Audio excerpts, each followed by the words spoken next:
You're listening to the Monocle Daily, first broadcast on the 19th of February 2026 on Monocle Radio.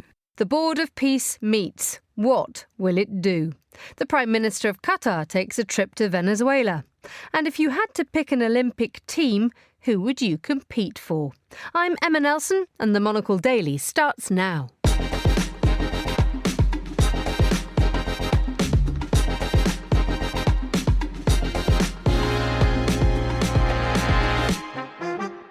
Hello there and a very warm welcome to the Monocle Daily, coming to you live from our studios here at Midori House in London. I'm Emma Nelson and I'll be joined by my guests Yossi Mekelberg and Isabel Hilton to discuss the day's big stories, and we'll hear from the Mexican figure skater Donovan Carrillo as well. That's all coming up right here on the Monocle Daily.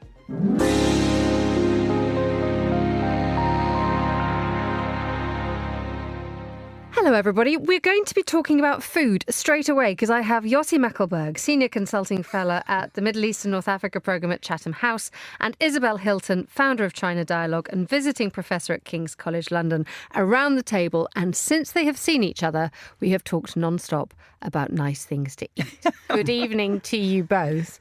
Good evening. And this is all prompted by the fact that you're on a Chinese banquet fest. Chinese banquet binge, yes. It's the year of the fire horse, and I've just had the third of 4 Wow. Chinese New Year banquets. For those of us who haven't had the privilege of even having one, what is involved in a fire horse New Year Chinese banquet? A lot of food. So fun. Okay. I can see a conveyor belt now. Yep, arriving. yeah, huge amounts of food. I mean, one of them, at the embassy, they flew in 7 chefs from China, right, who all came and took a bow at the beginning and the end, and each course was announced very, very vigorously and explained. How wonderful! Yeah, it was pretty impressive. It's good to learn as you eat. Indeed. Every day's a school day, and it was very sort of regionally focused. It was a particular region in central China, so we were, given the benefit of education on that region's cuisine. Did you get a map? Good. I think we sort of knew where it was. Fine. And the other places that you went to? One at the Dorchester, which was different but very, very good food. What was on that menu? Again, it was sort of Chinese style food, but not served. Neither was served in the way that a Chinese meal is normally served, with lots of dishes together and you end with a soup. I think it may be to do with the numbers or the formality, but they came they came one after the other. So, there was a long meal. Like a British dinner. Rather like a British dinner, except with 10 courses rather than 3. So it was, yeah. Right, so did you know what you were signing up for the 10 courses before you start? No. Because the temptation is to overeat and then the stuff keeps coming. Absolutely. And you know when the soup's turned up that, we're done. We're done, yes. Okay. Except that unusually in one of them they served the soup third. So that was very confusing. And yeah, it's been a bit of an adventure. The rituals, the habits, the thing, and when they throw you with a third course of soup. Whoa. That's mean. How about you, Yossi? Where have you had 3 or 4 Chinese banquets? I'm so jealous. No, I can't really compete with you. I have to equal this kind of feast. Actually, recently I've been twice to an Indian restaurant. One last week. We have a local one in Wimbledon, which was nice to go on a birthday occasion. This one, it's really nice. Not as many. Not as many courses? It's reminded. I was last year in Hiroshima for a conference on nuclear. Of course. And, as one guy. And the governor of Hiroshima hosted us in a beautiful Japanese restaurant there, and it was very similar. I stopped counting the courses at one point or another, but everything was so delicious in the conversation. I think it creates the environment when you don't have like big dishes, but you have small one, and the opportunity to have a conversation in between makes the occasion very different. I love that. And when the food comes and you don't know what it is and you're forced to talk to your neighbour about what you're eating and sharing and the whole thing, instead of getting your plate of whatever it is, that idea of communal eating is so important, isn't it? And food played a very important role in diplomacy for many, many years. Over very, very good food and hospitality. Many treaties were signed, including in the Congress of Vienna, which knows how the French actually change the course of negotiation. They catered their way through. They catered their way, yes. There was that story. I'm not. If you know this thing, I do apologise because this has literally landed in my head. The story of that Jacques Chirac, who was once told us what his favourite food was, and he bitterly regretted the fact that he said lamb, because it meant that every dinner that he ever went to, they thought, well, Monsieur Chirac likes lamb, and that is what he got. And it is dare I say, quite an elite problem that not everybody will suffer from. But it is one of those things that if you have to do formal dining, do you have to have the digestion of a fire horse? How's your digestion? Yeah, I think you have to. I mean, eating for Britain is a thing. I think I very much, one of the qualities I admire in the British diplomatic corps is the capacity to just go out and eat quite a lot. Wider trousers will be bought next week, not by you, Isabel. Look, we need to talk about a big event that's happened in the United Kingdom. The British King's brother, Andrew Mountbatten Windsor, has been arrested on suspicion of misconduct in public office. Andrew was arrested at 8 o'clock this morning at the Sandringham estate in Norfolk, a royal estate. We have an active case in front of us, so we have to be incredibly careful about what we can and we cannot say. But this is a huge development in a story that, it began with an interview with Andrew Mountbatten Windsor on Newsnight several years ago now, and we are now at a huge moment, aren't we? Who would like to start off with this one? I think it's an extraordinary moment. I don't think we've seen the arrest of a member of the royal family since Charles I, and that, as we know, ended badly. It's also his birthday today, so it's pretty pointed to arrest him today of all days, and I think it's delivered a rather salutary shock to the nation of a rather good kind. I think that, if this damaging stuff had gone rumbling on and there had been no repercussions, no movement from justice or from the police, given what has been exposed, I think it would have been pretty damaging for the monarchy. So the monarchy, I think, is actually behaving rather as it should on this occasion. The king has said that justice must take its course, no one is above the law. And, whilst, of course, that's a given, it's not a bad thing to say it. And those who are churlish will say, well, at least he won't be sweating in prison tonight. But the idea of Prince Andrew having to spend his birth... No, we don't even say Prince Andrew anymore, do we? Because he is now a common citizen. That interesting dynamic, though, that the rest of the world sees. Isabel saying this being a good thing for the United Kingdom insofar as justice is being seen to be done. But that idea of the soft power of the United Kingdom is nonetheless, it's massively in the spotlight, isn't it, Yossi? I think first the fact that it's been dragged on for so long, as you said, 2019, but even before that, that's the interview that attracted so many viewers. But this story goes for a very long time. And again, he was not arrested with anything to do with the Epstein affair as such, but for divulging state secrets. So this is different. But all the idea that, they say that justice delayed is justice denied. And you have so many people, young women, or were young at the time, that we know were exploited, trafficked.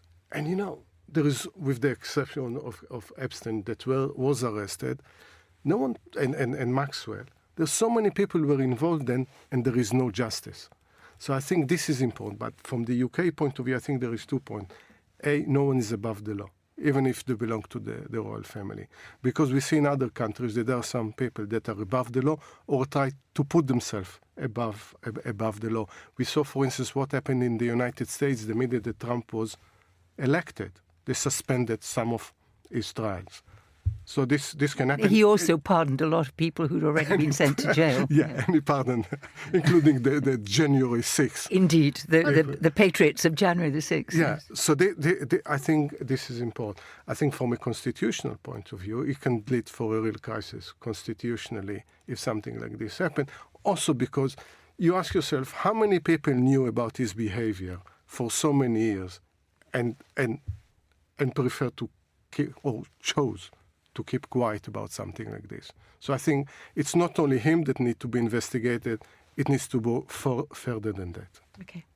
Let us move on. I mean, you mentioned the fact that Donald Trump decided to slightly change the course of justice a moment ago. Well, he's been launching his Board of Peace today, changing the course of wars, by all accounts. He said that he'd actually stopped 8 wars, though no one is 100% sure which ones they are. But we'll bear with him.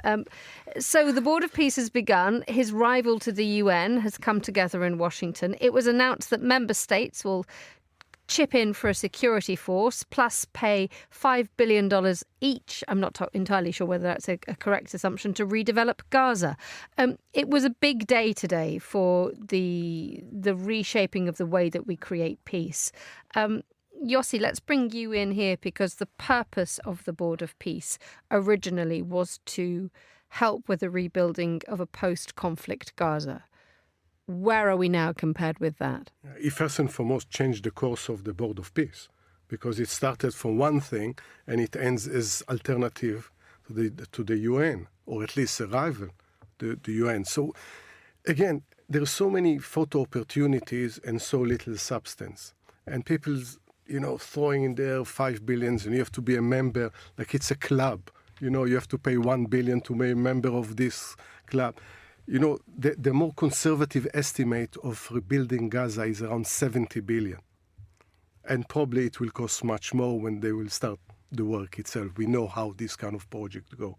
But already 6 months nearly after the ceasefire was agreed, not much has been done on this. No, because we still don't have an end to attacks in Gaza, and Hamas has not agreed to disarm. Yeah, and where is the peace, either peacekeeping or peace enforcement, the ISF?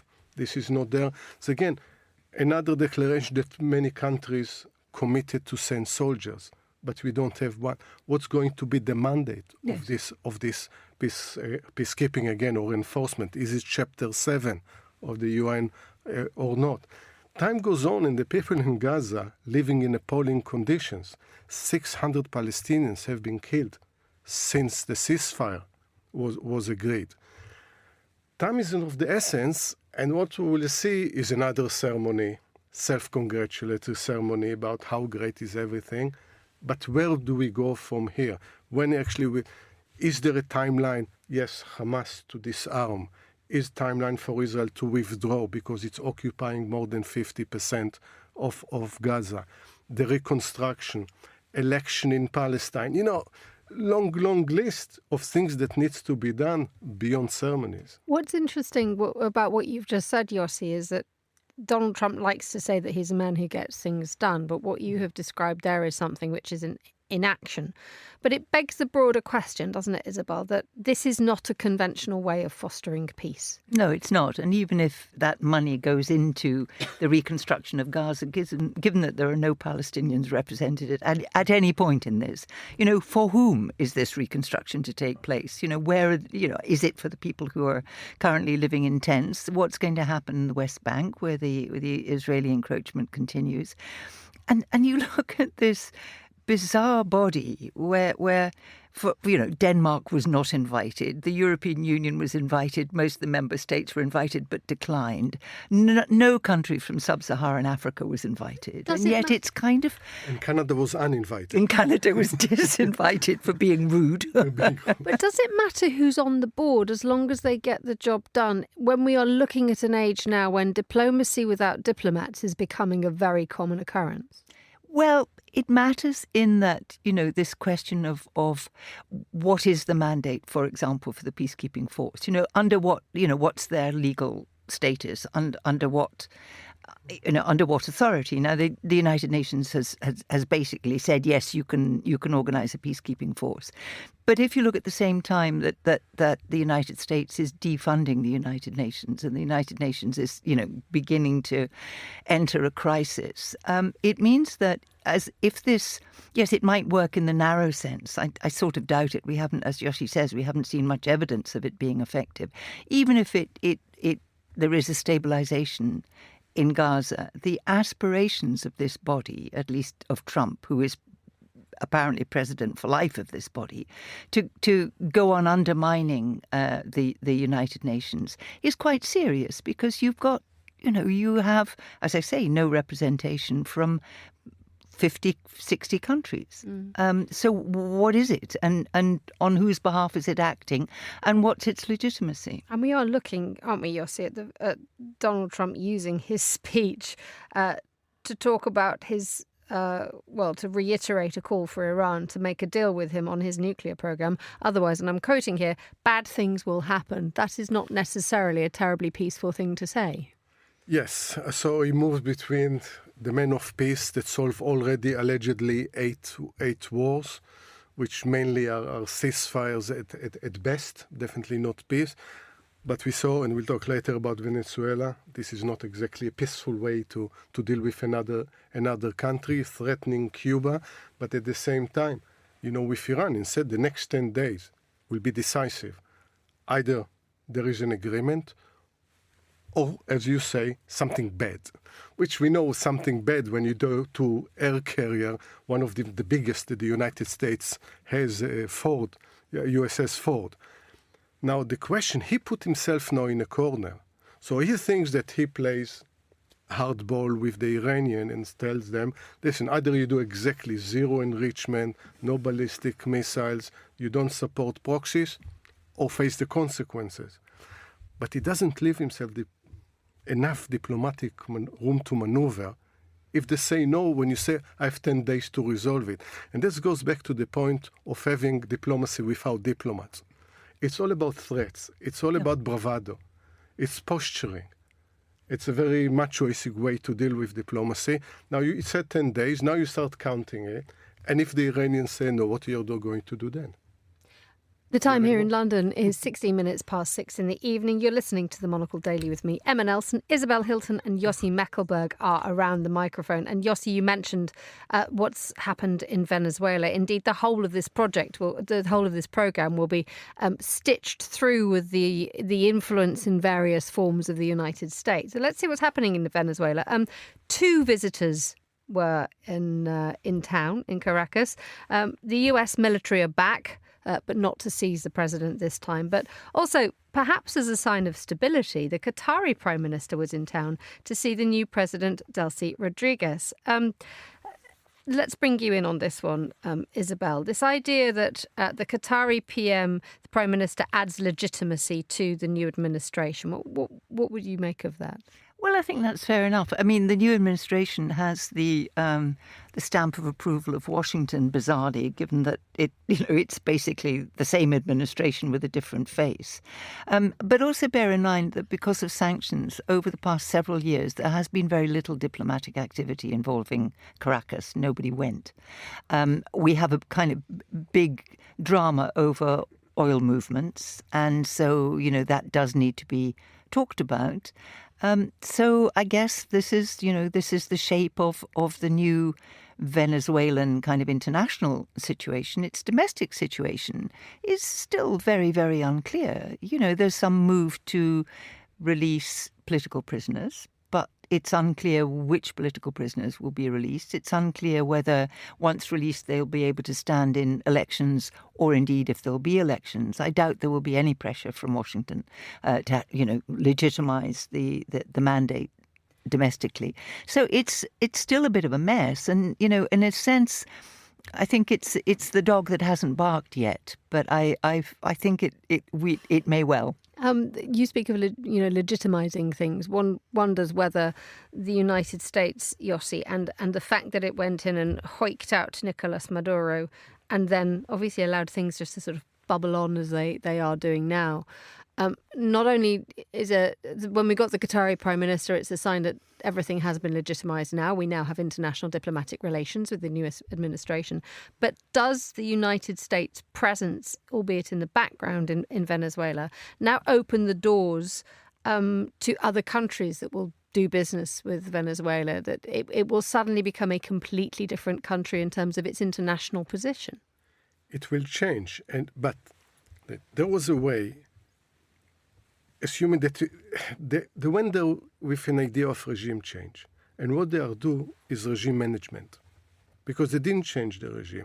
They just selected the vice president. So what's the change? Because they'll complain that this is a regime that was trafficking, the drug traffickers and the rest. But there was an elected, only recently because the American complains that there were election and there was someone else that elected legitimately. But why didn't they put him in place, or at least allow the Venezuela? No, because they want exactly who they want there in order to control the government in Venezuela. Then one of the first things that the government is doing is privatizing the oil industry. And who is going to win, you think, all the contracts? Venezuela. Can't imagine. This is a really difficult question. Who would? But there is that thing, though, that apparently the American private oil companies are saying it's actually too hard to manage, and there is a sort of sense of cold feet. Yes, I don't think they were terribly enthusiastic. They were told by the United States government that they had to get involved, and there was a lot of from the oil companies themselves. It gives it time. You stabilize the situation there. And as you know, there is a history of the United States in this part of the world of installing exactly the people. Go back to Guatemala in 1951 in Arbenz Guzman, trying to topple Fidel Castro, Allende in Chile, and then followed by Pinochet, the Sandinistas. It's not that we are surprised. It's back not only to the Monroe Doctrine of 1823, but it's the Cold War approach to Latin America that we want in complete control on everything. But without the ideology. Without the ideology. So when do we add Cuba to that list? Well, we see negotiation, at least alleged negotiation in different tracks with, actually it's interesting, with actually the Castro family, either Raul Castro son or his grandson on different tracks. So the question, do they want really regime change? Or once again, what they are looking is regime management. Let's cut a deal with Cuba. But it's way more complicated than Venezuela. Because if they do something like this in Cuba, they will upset the Cubans in the United States. Because it's the one thing, you don't have this community of Venezuela in the United States that feels so strongly about what happened in Venezuela as much as in Cuba since 1959. And since Florida is so important to win election in the United States, I think it will be more difficult to do that, but maybe the only way to do that. Just to say that I think any effort to change the regime like this is wrong. Do we think that Donald Trump has actually thought about what you've just said? Pass. No, I do.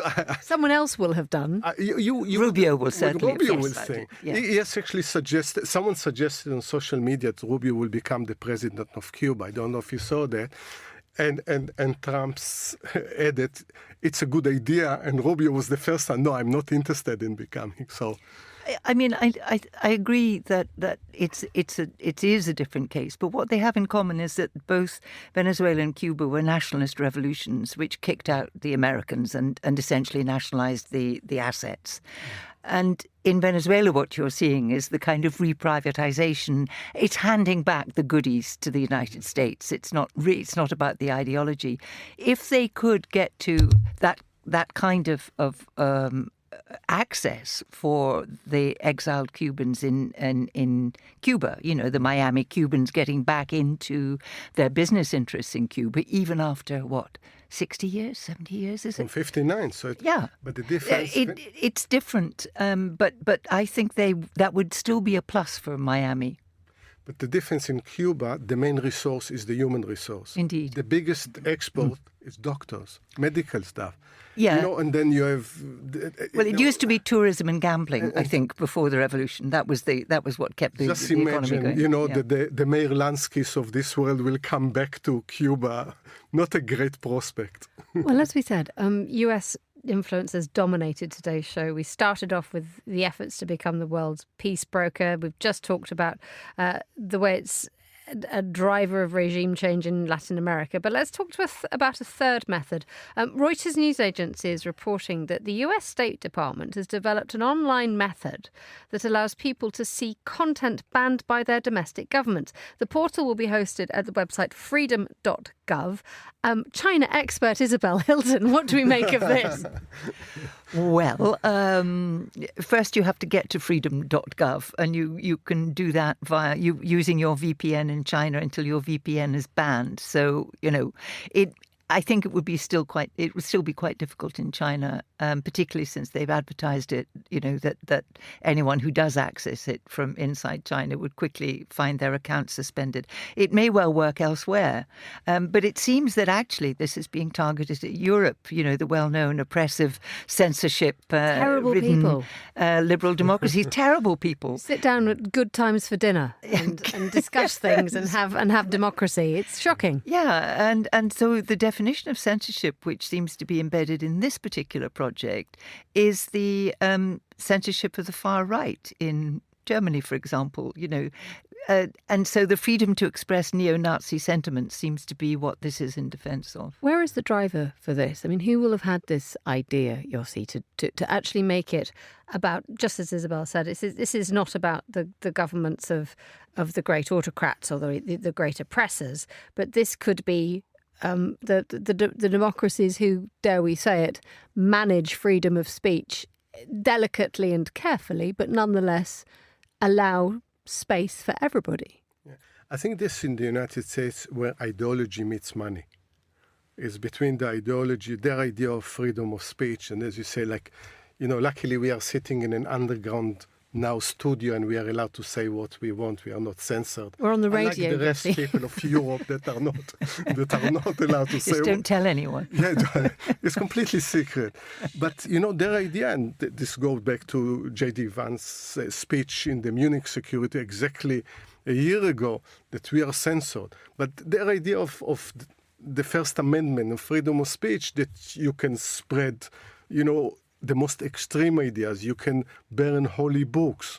You can insult, and this is completely acceptable. Racial hatred.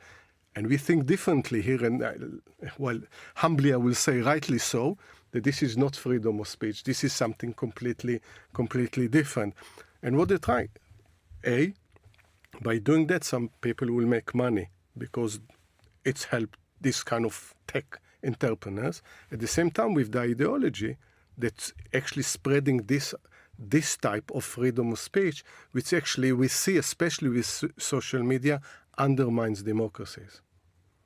Finally, for the panel at least, it is tricky, isn't it, when you're an Olympian athlete and the freestyle skier Eileen Gu in particular, to pick your team. Eileen is American-born, raised and educated, but she has in the past competed under the Chinese flag. Her mother is Chinese.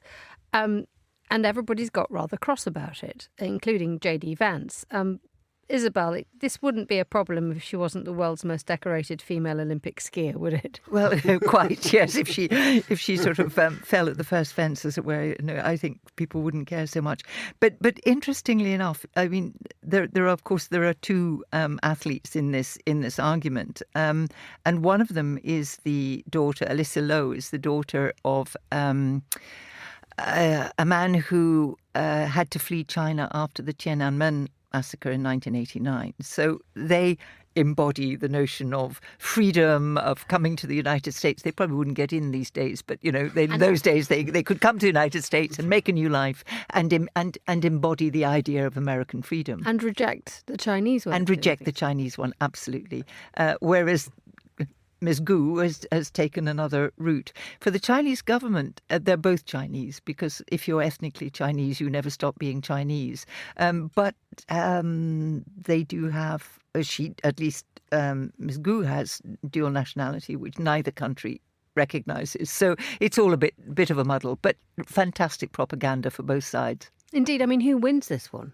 Oh, nobody wins this one. It's just playing to the gallery. The Chinese have made a heroine out of Miss Gu, and the Americans have made a heroine out of Miss Liu. So. And indeed, and J.D. Vance has waded in with the Eileen Gu story as indeed. well. He's not happy about this. He's not happy that his wife is not Christian.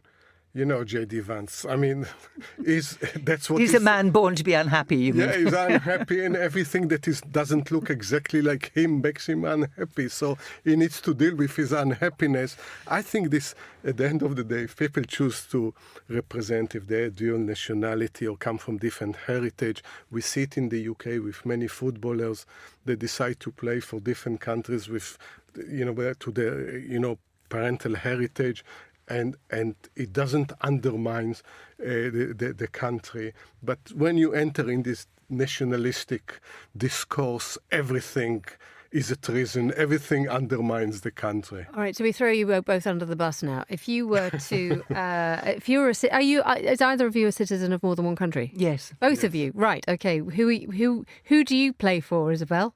On the cricket test, yes. Well, so what are your passports and who are we playing for? Well, after Brexit, I decided metaphorically to disinter my Irish grandfather. So I have an Irish passport. I rejoined the European Union. So I would play for Europe. So you would play for Europe. Not really allowed to do that, but we'll take it. Well, I'll play for Ireland. For Ireland. How about you, Yossi? Whose passports do you hold? British and Israeli, but okay. I have an alternative answer here. Right. I hope one day there is peace between Israel and Palestine, and there is an Israeli-Palestinian confederation, and they will choose to have in one sport a joint team to play in something. They have an orchestra. They did music, yes. Music, yes. but yeah. this is the East-West Divan. Yeah, of course, Daniel Berenboim and Edward Said together. Edward Said. Yeah, it was amazing, and they still go. It's incredible. We'll leave it there on that wonderfully peaceful note. Isabel Hilton and Yossi Mekelberg, thank you so much for joining me in the studio. Finally, let's talk about Mexico. It's competing at the 2026 Winter Olympics, with a delegation consisting of 5 athletes competing in 3 sports. Well, the figure skater Donovan Carrillo was the country's flag bearer during the opening ceremony, and Monocle's Tom Webb caught up with him ahead of his event to find out what it's like being one of a few Latin American athletes. The sport I do is figure skating, and I'm the only Latin American in this event. And how does that feel? It feels great. It's a huge honor, but also a responsibility. I'm very proud to represent not just my country, but the whole continent of America, Latin America. Do you have the support of the whole continent? Is it beyond Mexico? I think so. Yeah, I've been receiving a lot of messages of support from different countries and skaters from all over Latin America, like Argentina, Brazil, Colombia, Costa Rica, and that just inspires me and motivates me to do my very best. So why do you think it is that you are the only one? It's a big challenge to practice the winter sports, at least figure skating, because of the conditions you need to practice the sport. We have really good skaters. I just feel the potential is there. Hopefully in the future we'll have access to more ice rinks that will allow us to grow and improve and be more competitive every year. So who were your inspirations, if there weren't any, from your region? Well, as we don't have many references on the figure skating world, I had mine from the outside, different sports like divers, gymnasts. I grew up practicing diving and gymnastics when I was little, so I remember watching TV and seeing the Olympics. Friends like Germán Sánchez, Alejandro Orozco, Iván García, Rommel Pacheco, that are very famous divers from Mexico. And I was just inspired, and I would remember as soon as I was back in the training, remembering all those memories of them in TV competing and trying to apply all that inspiration in my training. So I feel very honored to now be on the other side, be on the screen, trying to inspire my country to fight for their dreams and to accomplish their personal goals. And eventually you were drawn to figure skating over diving and other sports. What was it about figure skating you fell in love with? I feel I picked figure skating over diving and gymnastics because it was more me. I feel, of course, diving and gymnastics had the complexity with all the backflips and all the stuff we have to do, all the jumps. But with the figure skating, we have also the contrast of the artistry and the performance, the musicality and choreography. And that's something that really allows me to express myself and my emotions. So I feel that was a perfect match for me, not just the technical, but also the artistry. And how do you see that crossover, art, culture and sport? How does it all work together? In my case, I feel more inspired. I feel art gives me a little extra, you know? When you just focus on the technique, I feel it's a little bit more stressful. So art in my case. It's like decompress. It's more about the feeling, the joy, the emotions. Sometimes you feel sad and you have to go to the ring and trying to use that emotion and express it, when I'm moving. So it's a work in progress and it's a movement, but I feel that's the difference. And how does the culture of Latin America enter your performance? I always try to bring my proudness of being Mexican with different things. Sometimes it's the music, sometimes the costume.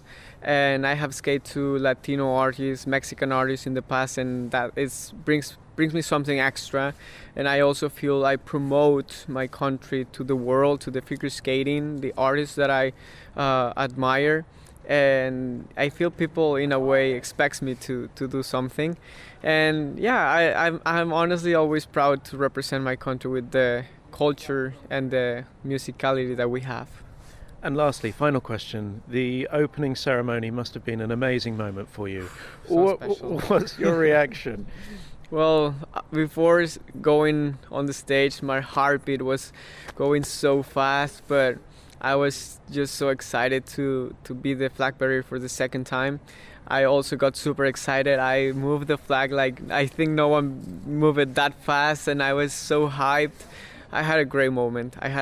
For sure. It was something magical. It's something that only the Olympics could bring, and that's the emotion. Many people have asked me, how did you feel? It's just an Olympic emotion, it's hard to describe. You have to experience yourself to know what I'm talking about. But of course, it's one of those moments that will stay in my heart and my memories forever. And you had a huge cheer, and we cheer you on, wish you all the best. Thank you so much. I appreciate it. Thank you. That was a Mexican figure skater, Donovan Carrillo, bringing absolute joy to that interview with Monocle's Tom Webb. And our Olympic show, Monocle in Milan, is back one more time tomorrow morning at 9 a.m. here in London, but 10 a.m. if you're tuning in Milan, wherever you get your podcasts at a later date as well. But that's all the time we have for today's edition of the Monocle Daily. A very big thank you to my panellists, Yossi Mekelberg and Isabel Hilton. Today's show was produced by Chris Chermak and researched by Annalise Maynard, and our sound engineer was Mariella Bevan. I'm Emma Nelson here in London. The Monocle Daily's back at the same time tomorrow. Join me for that if you can. Goodbye. Thank you very much for listening.